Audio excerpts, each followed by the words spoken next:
Thank you very much. I hope everyone can hear you, and in advance I ask for your patience. I have about 50% of my voice due to some allergy, and Sonar by night hasn't even started yet, so I hope to make it through if I cough a little bit. My name is Marko Ahtisaari. As Panos said, I'm affiliated with the MIT Media Lab, where I've been a director's fellow, and very both proud and excited and humbled to be part of the Open Music Initiative.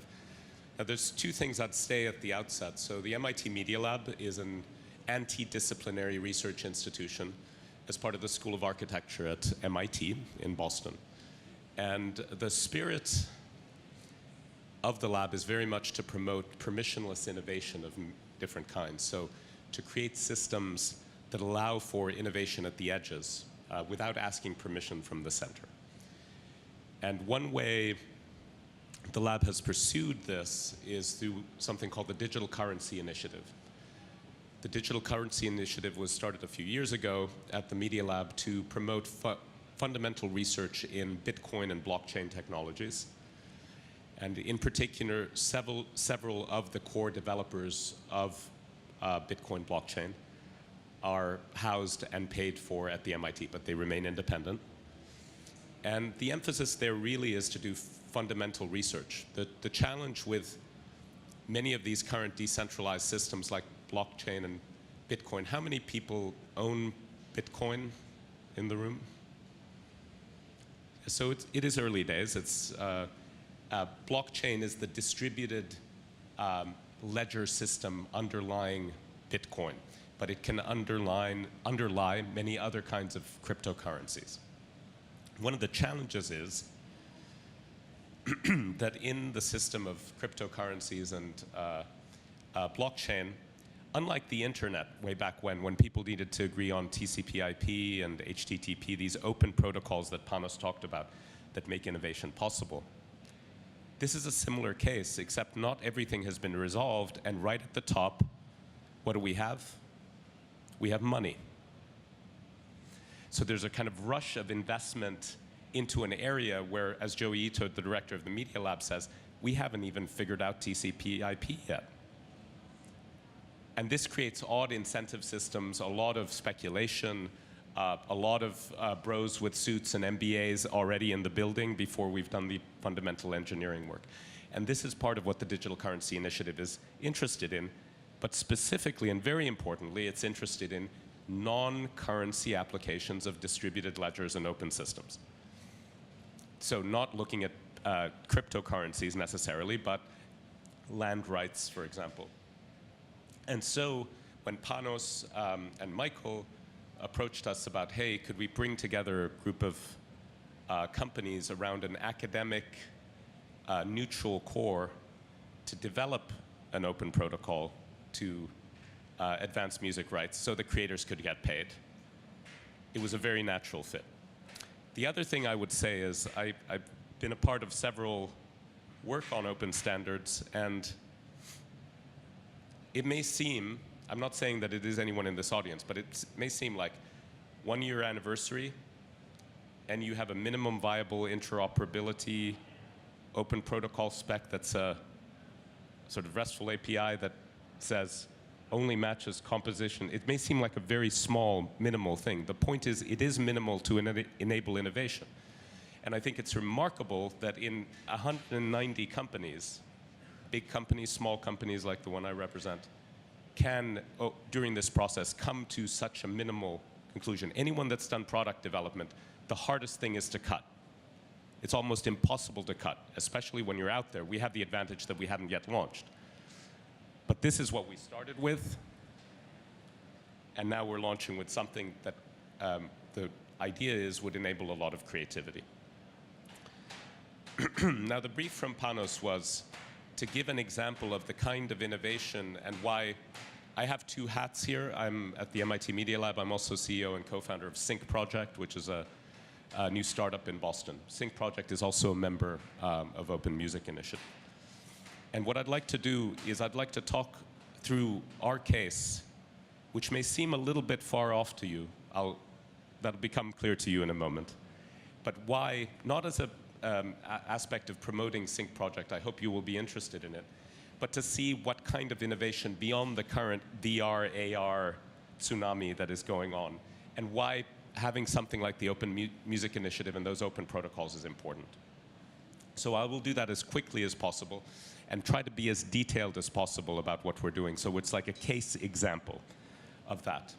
So the company is called Sync Project. Those are all my details. Please be in touch if you need them. I'll close with them as well. The company exists for the purpose of creating music as precision medicine. So the idea is to use personalized sound and music to complement or replace pharmaceuticals for everyday health or wellness outcomes. Music is a drug, and the right music taken in the right doses at the right time can complement or replace pharmaceuticals. Now, intuitively we understand this. We all self-medicate with music. We use music to get pumped up. We use music to unwind. We use music to get in the zone, to concentrate. Some people do. As well, we use music to get primed, an important pitch or presentation. In fact, it's known that Obama, in the debates leading up to his first election as president, the last thing he'd do before going on stage would always be listen to music. The same track every time. And the last thing is the earbuds come out right as he's walking on stage. The track is Eminem's Lose Yourself. Opportunity comes once in a lifetime, right? And the point isn't that maybe it's not your track or your track. My track is different, but it's a personal track. And so there's a personalization aspect of it. In addition to this intuition, we have strong directional evidence in scientific studies. And this is of two kinds. There's fundamental neuroscience, so brain imaging studies showing how the brain fires when we listen to music, as well as clinical studies, thousands of clinical studies done already across a range of conditions. And I can come back to some examples in a moment. But the basic headline is that our brains fire very broadly when we listen to music. It's not just the auditory cortex. Critically, it's dopaminergic circuitry, our sort of natural opioid system, if you like, emotion, motivation, reward, pain. A lot of that foundational research shows that you can, it has to do with anticipation, you know, and getting, music is very quick to generate anticipation and then delivering on that expectation, giving pleasure. Stress, arousal, autonomic responses. There's not enough time to talk about it. What I just want to say is it's based on hard neuroscience. And so there's a lot of progress that has been made in the last 20 years.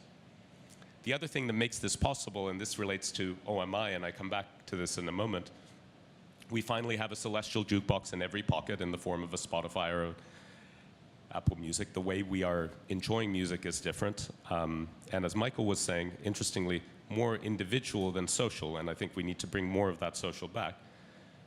We have explosive growth of biometric sensors, tracking like this ring, which tracks activity and sleep.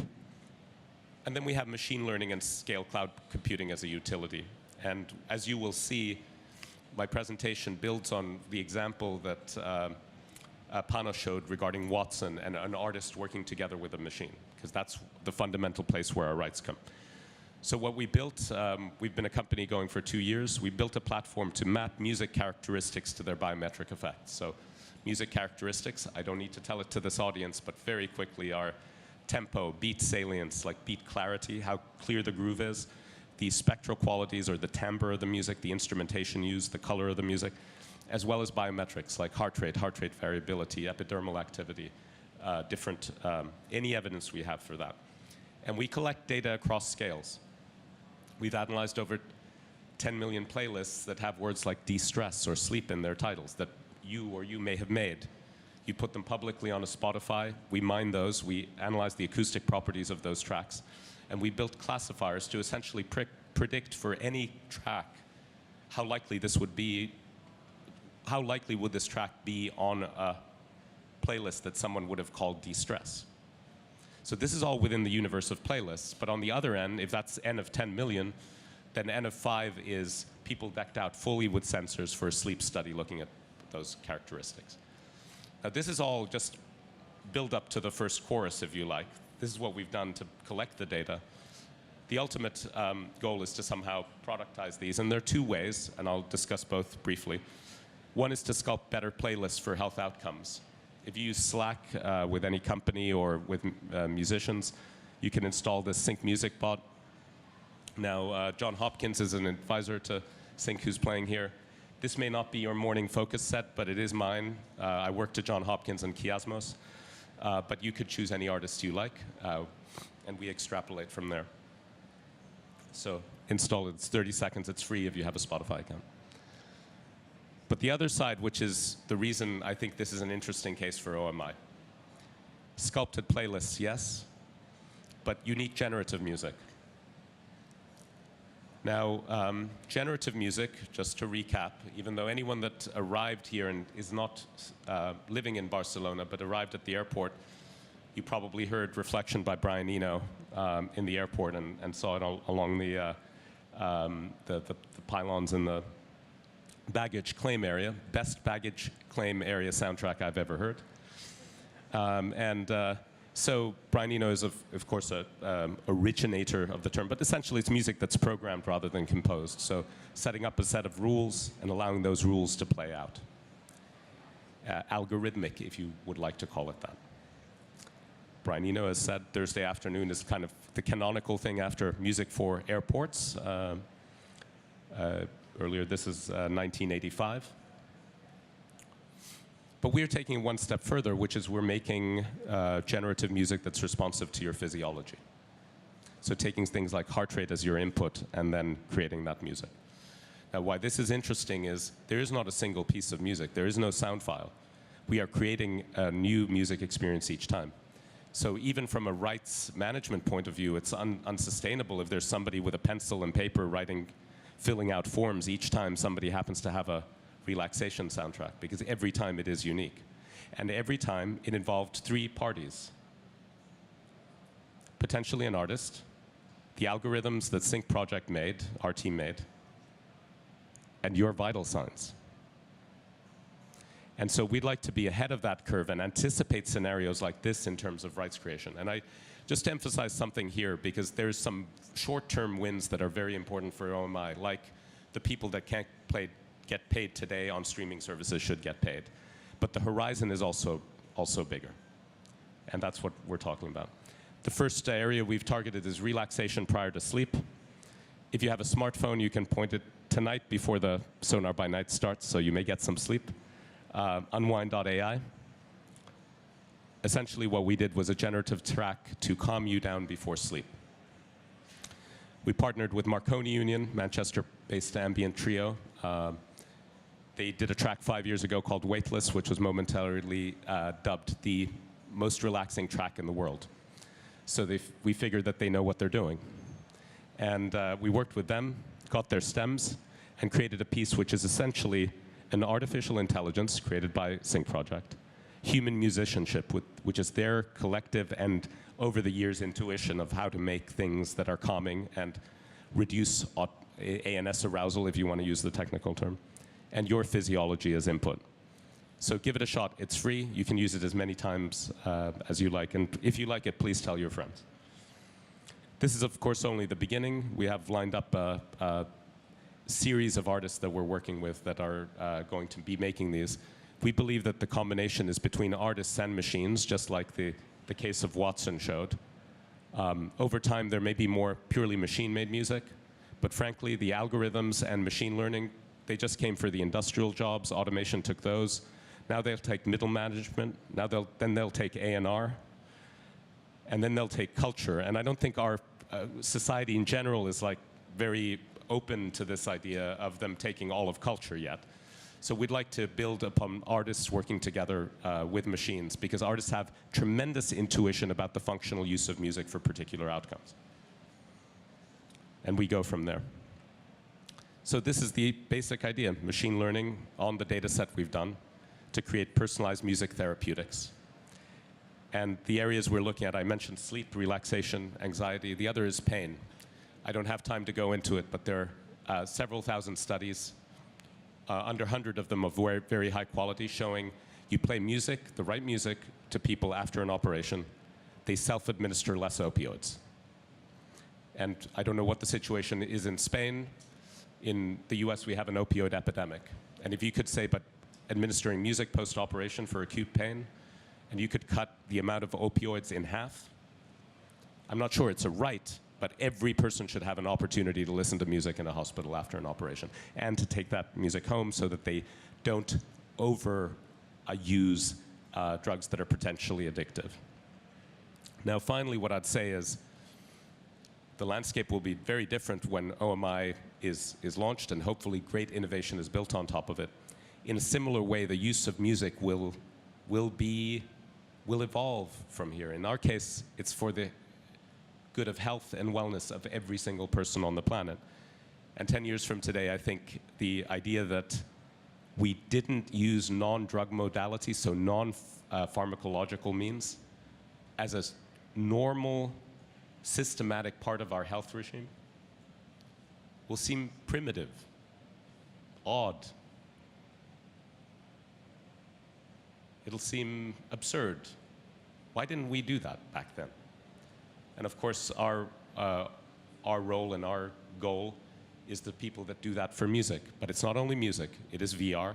It's video games to treat things like executive function and ADHD. So these are all different non-drug modalities, lighting being another one. And we just need more data and data sets, and then enough clinical validation that these industries start taking it seriously, and not just as some margin error. And here's a first example that you can try and thank you very much. The one thing I would say finally, just to close it into OMI, my own work has been very practical with the working groups, and in particular the core function working group. And I just emphasize is getting to something that is so minimal that can enable innovation is hard work. It's a slog. But that's what you need. All of those foundational protocols of the internet were ultimately very, very minimal and simple. And we're very hopeful that as the rest of the world, beyond these working groups, and a very open process to date, see that they'll agree, and it'll enable concepts like ours at Sync, but thousands, millions of others that never need to ask for permission. Thanks very much.